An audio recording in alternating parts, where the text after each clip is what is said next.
Josh, thank you so much for coming onto the Basketball Performance Podcast.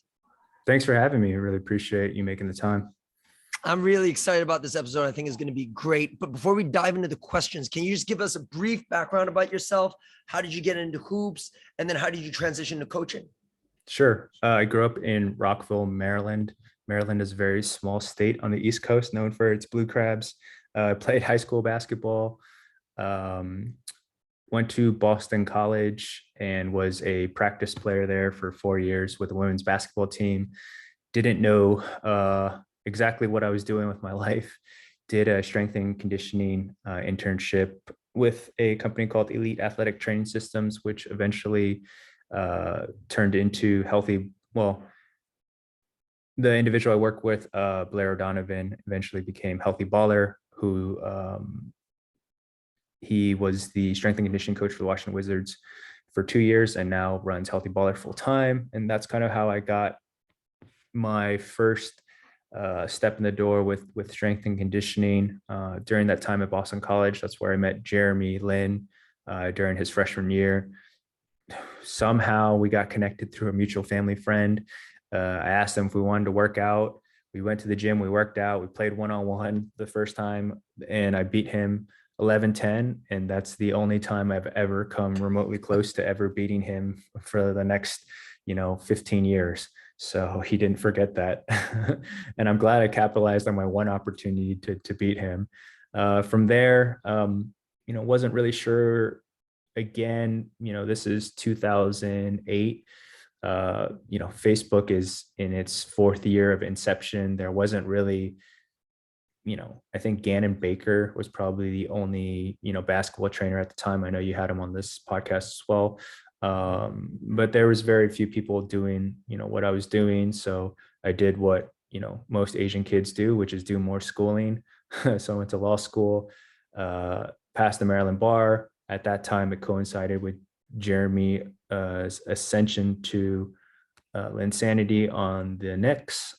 During that entire time, we kind of always joked or had this unspoken thing where, I guess it was spoken in the sense that, if he ever made it to the NBA, would I want to come work for him? So, after Linsanity, I got that call from him. Do you want to come work for me? I said, yes, let me take this bar exam real quick.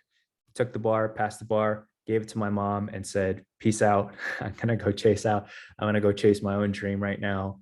And then that started the journey of me working for Jeremy Lin for the past 11 off seasons, primarily doing skill development, as well as some of the strength and conditioning. Obviously, when he was with each NBA team, their strength and conditioning team would, work with him. But I was always kind of the bridge for the off seasons because, generally you don't work with the team strength and conditioning in the off season.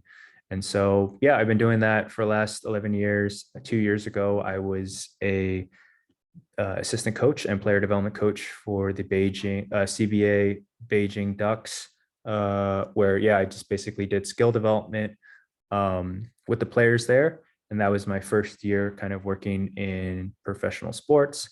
Recently, I had a child, and so I'm back in Maryland, started my own training company, similar to, one day I hope to be like the facility that you have, the beautiful facility you have behind you in Hong Kong, but having something, building something like that in the Maryland area. Awesome. And so you touched on it a little bit, but I want to ask you about your experience about being Asian American in the basketball field, and your experience, because when I went to the States, I had a certain experience. I don't, Jeremy personally, I don't. You hear experiences that Asian Americans have because there's not a whole lot of Asian Americans that play basketball as a whole compared to the entire pie. Can you give us a little bit about what your experience was like and how it's affected you today? Yeah, I would definitely say that, the second I stepped on the court, it was bottom of the totem pole, last picked, who is this Panda Express? Yao Ming is here. Someone pick up General Zhou, like all those types of jokes. I don't know why it didn't affect me as much as a kid. It should have.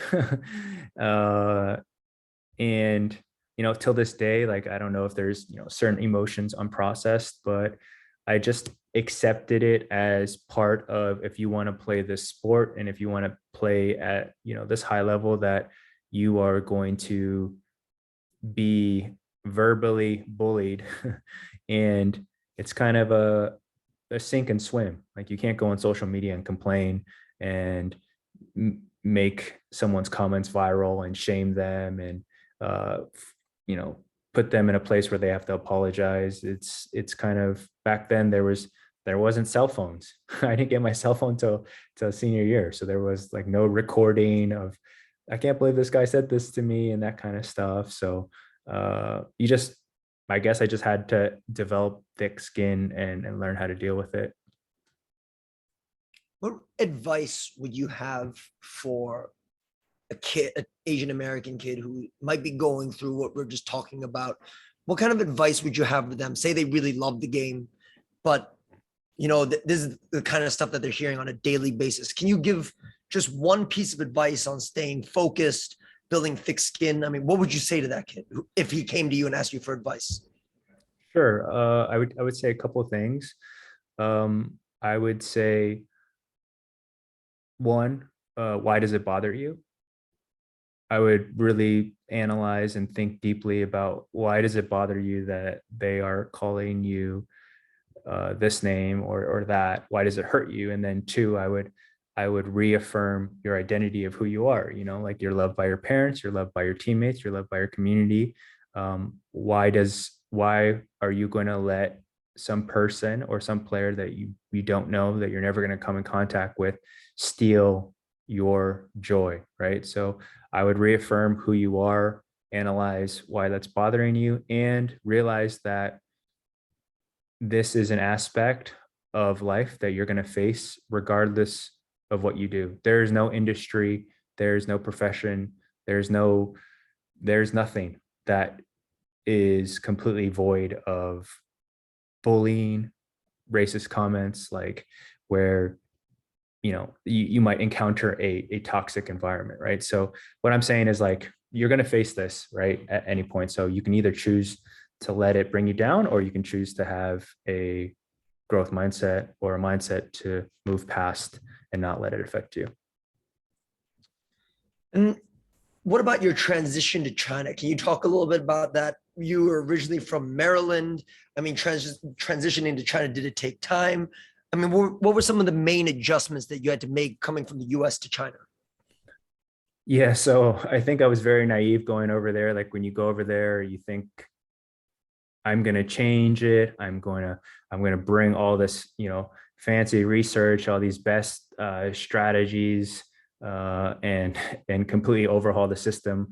And then you realize that there's a reason why things are the way, over there. And so I think for me, it's first, the first step of the process was kind of humbling myself, and not coming from a place of, I know more, but kind of just evaluating, surveying, like, taking in the lay of the land and understanding how things are done there, what has been effective in the past, but also understanding how players respond, or what they're used to, or how they've been learning their entire lives, right? Uh, I think it's very, so I think for me, that was like the biggest uh, thing that I had to adapt to, or learn and be flexible with, is first having, I don't want to use the word empathy, but first getting a more complete grasp of the situation before making my own evaluation. So I think, when I got there, my first goal was to keep my mouth shut and observe as much as possible, and also learn from the people who had been there for way longer than I did, and kind of learn. So I think for me, that was kind of the biggest transition, from coming to the States to working for a professional team in a different country. So you mentioned that your main responsibilities when working with basketball players, especially with Jeremy, is the skill development part and the physical preparation. How do you go about analyzing what a player needs from a technical perspective as well as from a physical standpoint? So I wouldn't say those are the only two areas that I would evaluate. Fergus Connolly has his four coactives, which is physical, tactical, technical, and psychological. And any player across any sport is that those four coactives remain true for any player in any sport, right? So I do think for me, I evaluate players based on those four coactives. Most of the time, the players I encounter technically are quite proficient. They've been playing basketball since they've been 5 years old and sent to schools to train anywhere from 4 to 6 hours a day. Yes, are there things they can learn technically? Of course, there's always things that you can learn technically that I can add to their game. But I find at the higher levels, it's much more the tactical component as well as the psychological makeup of a player, right? I've seen so many players just kill at practice, so many players that can like make 50 shots in a row. And then you put them in a game, you put them, you guys are blowing out the team and they go in and they just, when the lights are on, they crumble, like, what is that? How do you train that? Like, that to me isn't, yes, part of it is stress inoculation, appropriate stress inoculation that needs to be task specific during training, but you need to talk to the player and understand what he's thinking or what he's feeling to be able to help him in the technical component. Sometimes if you just fix the psychological, the technical and tactical fall into place, actually. So back to your original question, how do I analyze that? A lot of it is, how do they practice? How do they respond to adversity? How do they respond when they have in a bad practice? Body language, habits, watching a ton of film, watching to how they respond to adversity in game, through observation, is the main component. Obviously, like with Beijing, they have, Matt Freya, who was the strength and conditioning coach there. He was mainly in charge of the physical preparation for the athletes, and he did a fantastic job. So to me, that wasn't part of my job with Beijing, but it is part of my job with Jeremy in the off seasons when we work together. Can you touch upon the psychological part a little bit? So say, for example, off air, we were talking about block versus random practice and all that good stuff.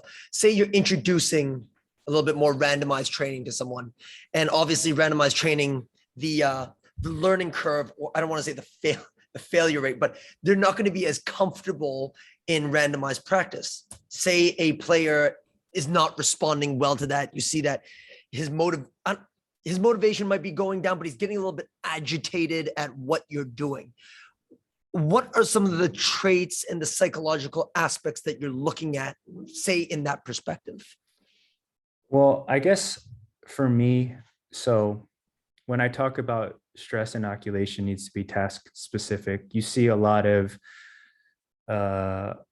teams in the off season try to go do, Navy SEAL training or special forces training, and the whole thought process is that, we're going to do team building and they're going to be able to handle stress on the court better because they went through this Navy SEAL training with a commando yelling at them, and somehow they're mentally tougher. But a Navy SEAL isn't going to be, even though he can handle a lot of stress, doesn't mean he can hit a game-winning three-pointer in game 7, right? The stress inoculation needs to be task specific. And so for me, when I'm looking at the psychological aspect of a player and when I'm training them, I'm trying to elicit the same psychological stress that they may experience, or at least turn up the heat for them in terms of practice. So for instance, if I knew a player had nerves and struggled to hit, if I knew a player struggled to be under stress, right? So like I would have shooting games where it would be like 5 in a row. Like this side is competing against this side, right side is competing against left side. You guys have to make 5 in a row, but the 5th shot needs to be this player. And the 5th shot on this side needs to be this player. And you can see if that player misses that 5th shot, like in Asia, face is, mins is a pretty big deal. And so they feel the pressure of when they miss it and they're like, oh yeah, my bad. And then they miss it again and their teammates are like, so how they respond to that, I rarely have players who are agitated and are kind of like, hey, screw you for putting me on the spot. But I think they understand what I'm trying to do. And it's practice, right? So even though it's not like actual game stress, but at least it's better than, hey, you guys are going to go make 50 shots, which is what a lot of practice looks like, is like, okay, everyone's got to make 100 threes today from, whatever spot, report to me whenever you're done with making, where it was like 500 threes or something like that. So I think, does that answer your question in terms of, I have not met hostility, so I can't answer your question in terms of like, that component of psychologically taxing a player. No, I think that's perfect. Because again, you said that everything needs context. It needs to be task specific. So adding those into your drill is obviously imperative and it's needed. How has your philosophy really changed when you first started your training journey to where it is now? Basketball training, then strength and conditioning. Sure. Basketball training, I probably did everything. I made probably every mistake possible at the beginning, in the sense that it was a lot of block practice. There was not a lot of introduction of chaos. I didn't really understand skill acquisition or skill development on a very deep level. That's probably one of my, I would say, greatest weaknesses at the beginning. Fortunately, one of my greatest strengths is finding the answer when I don't have the answer, and continuing to be a lifelong learner is always something I've been about. So I would say the biggest thing I've changed is introduction of competition and decision-making much earlier on in the process of off-season, almost immediately and almost in every session. There's going to be varying degrees of intensity and volume, of course, based on where we are in the off season. For the off season, I always look at it from how much time do we have. Mm-hmm. You always have to know how much time you have to have, calculate how many sessions that's going to be with a player. I'm fortunate to be working with Jeremy full time, so I train with him every single day. And other trainers, like, you might have a player that only comes in twice a week for 1 to 2 hours a week. That's like 2 sessions a week, right? Me and Jeremy, at one point we were probably training like 14, 15 hours a week together. Plus I was living in close proximity. Plus I was monitoring what he was eating, sleeping, and all those things. So back to what I was saying is, you have to know how much time you have. You have to know what the goal is, and you have to understand, okay, if this is the goal, what is our roadmap to getting to that goal? So I would say the biggest things I've changed is this component, having a much more deep understanding of what skill development is, and then also introducing competition and game reads and decision making much more earlier in the process.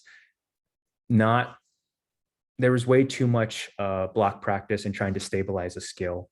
And I was too slow to introduce chaos into the mix. And so, like last off season,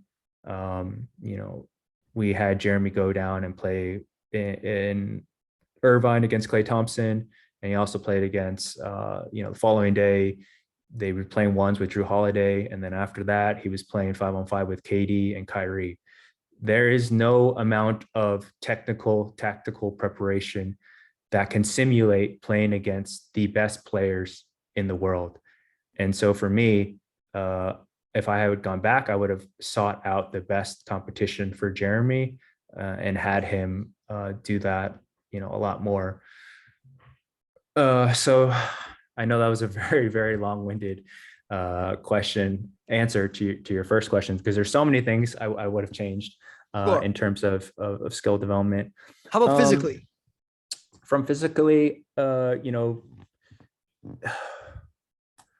this is also a very important question. I think not understanding load management and stress and how that affects the body. So we know that stress affects your ability to recover, your ability to digest food, your immune system, your deep REM sleep. It affects every aspect of your life. I am not a professional basketball player, and while I am in close proximity to him, I did not fully understand the levels of stress he was, especially after Linsanity, especially having the weight of, all of Asian people looking at you as like, the guy. And so that I did not account for that stress for physical development. I think as strength coaches, your number one goal is stress management. Like you have to be able to manage stress appropriately and manage load appropriately. And then what is the goal? I think maybe that's something I didn't really understand in the off season. It was just like, oh, just get strong, or just do very specialized, specific lifts. Like how can I set up lifts that look as close to the demands of basketball as possible? Whereas I think as I've gotten older, I've realized that not everything you do in the weight room should be supplementing the athlete on the court, right? And so I do believe much more in developing general strength at the moment, and then doing more of the specific technical work and getting that exposure on the court, right? Because you can use the weight room to prepare for the forces that he might encounter on the court, but you can't replicate, James Harden's like step back unless you do James Harden step back. And so, yeah, I would say those are probably the biggest fundamental changes. The last change I would say was, Jeremy had some lower back issues, later in his career, and we did a lot to protect his lower back, whether that was always making sure his pelvis was in the correct positioning, making sure he was not stuck in anterior pelvic tilt, making sure that we were just putting himself in a position where he would never ever strain or feel his lower back, because if he did have lower back injuries, we would be maybe potentially out for take 3 to 4 weeks, and then you have to reintroduce stress, and then you kind of have to start over again. So for me, I've realized that there needs to be an appropriate, if you always do that, then you create a fragile back, or you create at least a fragile mindset towards the back. And so there needs to be an appropriate level of stress, and how much stress, that is a very fine line. And I can't say I know the answer, but I know that I am trying to create a robust athlete. And so it's important that he does get some exposure to that, right? Like I can't have a functionally, high performing NBA athlete in the second, like he plays, sand soccer with somebody. He's like, oh, I tweaked something, like I want him to be generally a good athlete and to be able to do what normal athletes can do, which is move, crawl, jump, and do it without pain. Right. So, sorry, I rambled. There's so many things to think back on 11 off seasons, and so many things that I've learned. And I still need to consolidate my answer for those. No, absolutely. And for any coach who really is passionate about it, like you are, obviously, you would keep going on and on and on. I always ask every coach this. Would you say that our industry, when I'm 36 this year, I'm guessing you're around the same age as I am. Yeah, when we were 86. younger, the large majority of the basketball field was just playing, right? You're just playing games and playing, we pick up with your friend. Now it seems that it's largely swung towards the training side of things. Yeah. Which is not a bad thing, at all, because now, I mean, it seems like kids are much better with the ball, all that kind of stuff. What do you think is a good approximate ratio of skill development sessions to game reps? I haven't thought about the exact ratio or what the perfect ratio is, but it doesn't need to be, I believe every session needs to have some level of competition and decision-making. Yeah. I think the problem with individuals who just want to play competition is that it's hard to work on new skills or skills that you're bad at if you're always trying to win, right? Because individuals naturally to win will always operate from a position of strength, right? So if you're avoiding your weaknesses kind of thing, right, just to win, right? Yeah. And so to me, that is a problem if you're always just trying to play pick up. So, being able to evaluate.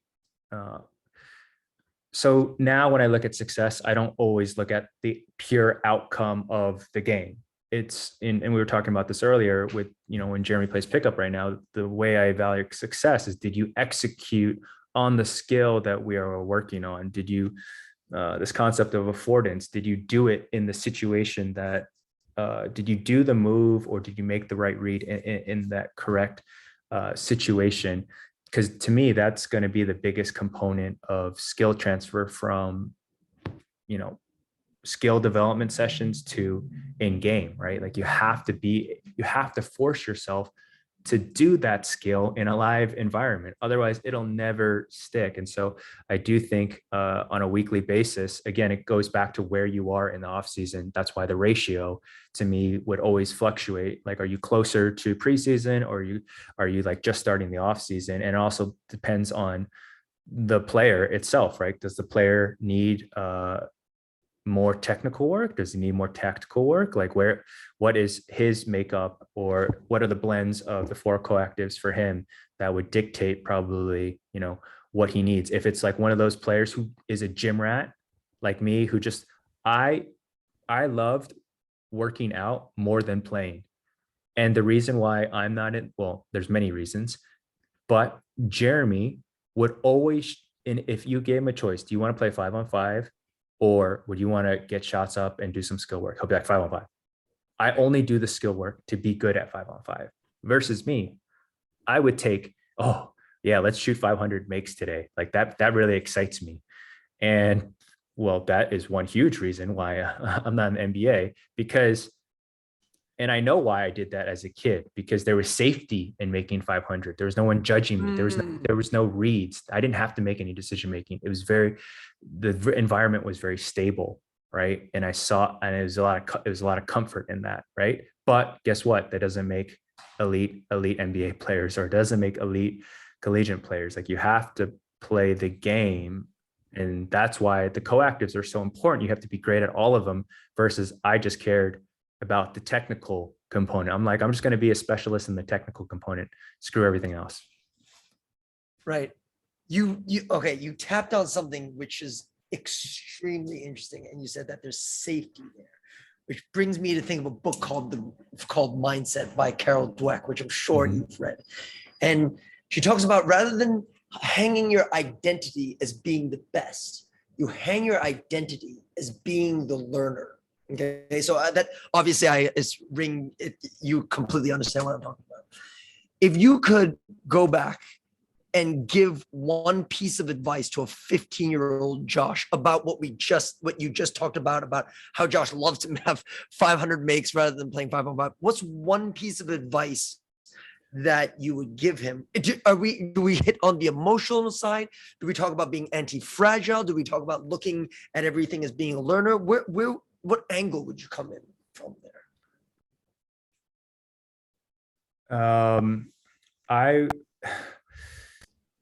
This wasn't in the list of questions. No, it's fine. It's fine. I have one of my greatest flaws is being concise. So I feel like I feel like I would have a hard time if I had 5 minutes with 15-year-old Josh to be concise. I would probably speak at 1,000 words per second and trying to tell him and fit in as much information as possible. But for me, I think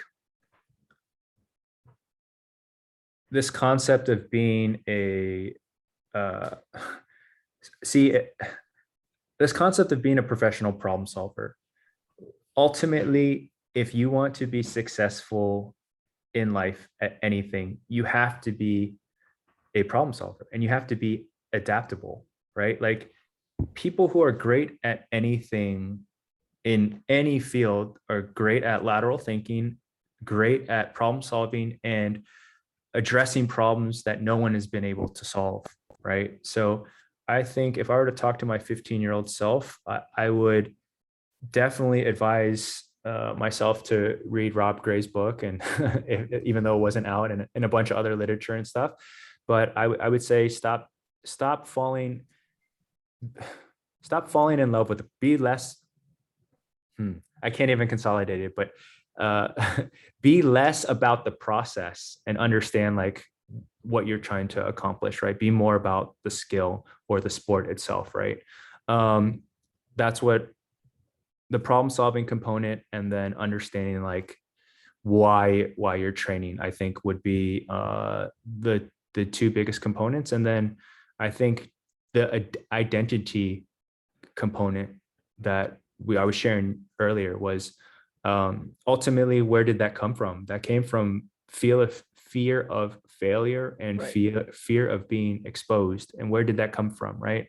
I was afraid that people would judge me, that I wasn't that good or what that thing. So I sought safety and refuge in just the practice, right? And so I think those are some deeper emotional, psychological things. And honestly, frankly, that's why a lot of players who physically and technically and tactically should be in the NBA are not in the NBA or can't survive in the NBA, because again, you need it all. It's very hard to be so lacking in one of those coactives and make it at the most elite level. Well, I mean, thank you for sharing that with us. But I had to ask you that because I myself can relate to a lot of what you were talking about. So I had to ask you that. And for me, just to give you a little bit of my philosophy on this, coming from a Chinese culture, right? It's not good to be wrong, right? Especially like, and people will let you know when you're wrong. And so I feel like, I'm just talking from a personal experience. I also deal with the same thing, because when I was younger, it was just unacceptable to be wrong. When now we know that being wrong is a part of growing, and it's part of growth, and it's a part of the process. And what I wish I could have said to myself is that being the learner, right, requires you to step out of your comfort zone. Everybody knows that, but not everybody is willing to emotionally handle that kind of stress, which separates one person from another. Wouldn't you say? Like, so that's definitely something that I can definitely relate to. And being the learner, like you talked about the process and the result, but at the same time, if you could say, okay, my goal today is simply to show up and be out of my comfort zone. So it doesn't really matter how I play. That's going to be a win right there. Like, and slowly building up and becoming more anti-fragile, I think is one of the things that I think both of us can relate to. And that, I mean, that's just a little bit of background about myself. And because that's something that I'm very passionate about. And when I see kids who have so much potential and not willing to push their boundary because it's in here, it's not really because of the technical, physical, technical, tactical part. I'm passionate about helping younger people kind of overcome that, which is a great thing.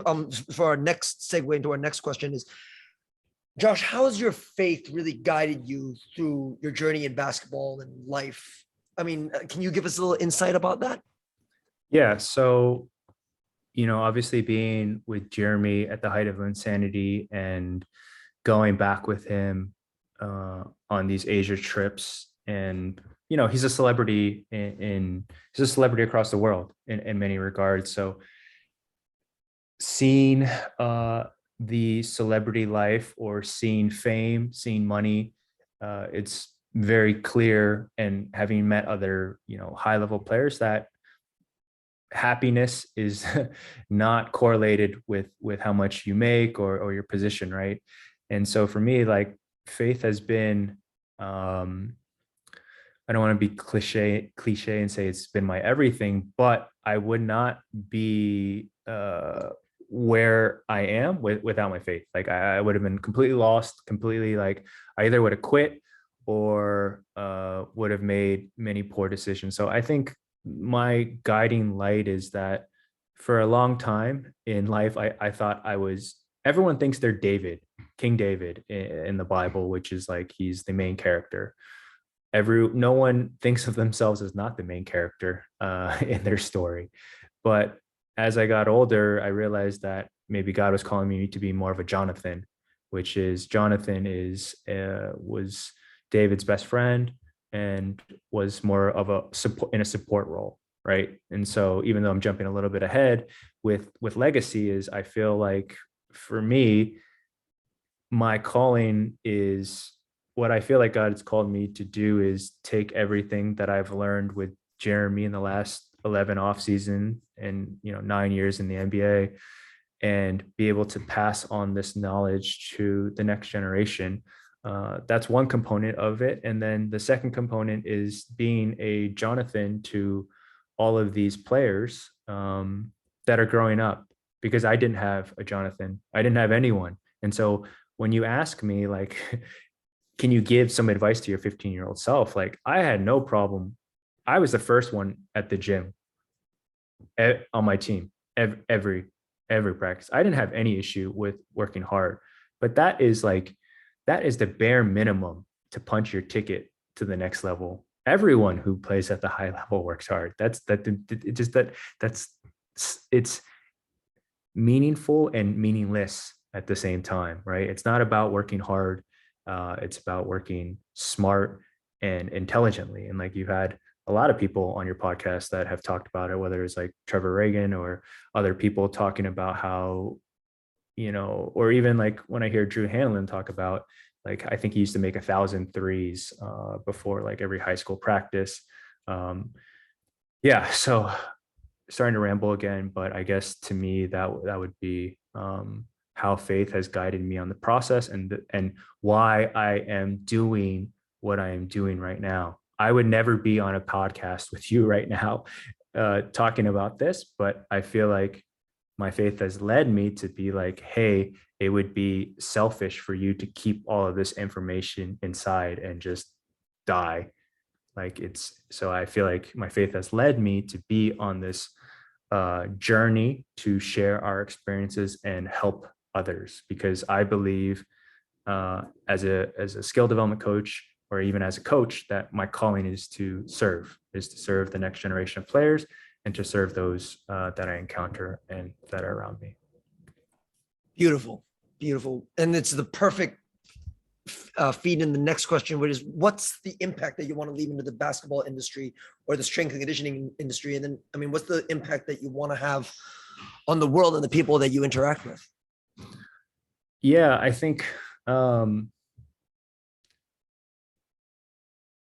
it's kind of similar to what you're talking about with your AAU program. Like, you want to invest in a few amount of people and go very deep with them and make life changes, right? My goal isn't, my goal is to disseminate this information and to help the next generation. But similarly, I want to invest deeply in people and help them see their potential, because there was nobody when I was coming up that was like, hey,